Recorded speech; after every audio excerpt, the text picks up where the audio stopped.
یہ واقعہ امام اعظم ابو حنیفہ رحمۃ اللہ علیہ کی دیانت، تقوی اور دین کی باریکیوں پر عمل کا ایسا روشن نمونہ ہے جو صرف علم نہیں بلکہ کردار کی بلندی کو بھی ظاہر کرتا ہے۔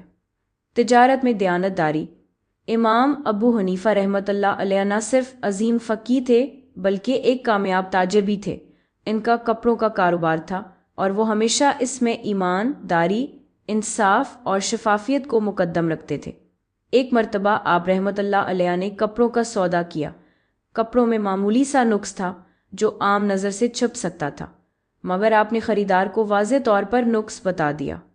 خریدار کا ردعمل اور امام کا جواب۔ خریدار نے نقص جاننے کے باوجود پوری قیمت ادا کر دی۔ اس پر امام صاحب رحمۃ اللہ علیہ نے فرمایا، میں نے نقص بتایا ہے، اگر تم پوری قیمت دو گے تو یہ میرے دین کے خلاف ہے۔ یہ جملہ صرف ایک تاجر کی بات نہیں بلکہ ایک عالم دین کی روحانی بصیرت اور عملی تقوی کا مظہر ہے۔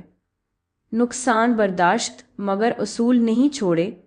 امام ابو حنیفہ رحمۃ اللہ علیہ نے اس نقصان کو خود برداشت کیا لیکن دین کی تعلیمات اور ایمان داری کو ہاتھ سے نہ جانے دیا۔ ان کے نزدیک تجارت صرف نفع کا ذریعہ نہیں تھی بلکہ عبادت اور اخلاق کا میدان تھی۔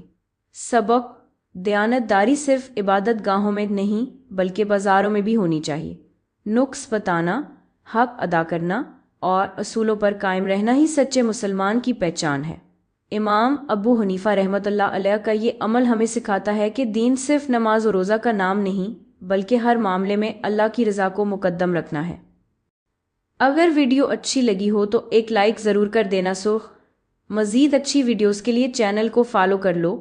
اپنی رائے کمنٹ میں لکھو، میں آپ کے کمنٹس پڑھتا ہوں۔ اور ہاں، اس ویڈیو کو اپنے دوستوں کے ساتھ شیئر کرنا نہ بھولو۔ نوٹیفیکیشن آن کر لو تاکہ نئی ویڈیو سب سے پہلے تمہیں ملے۔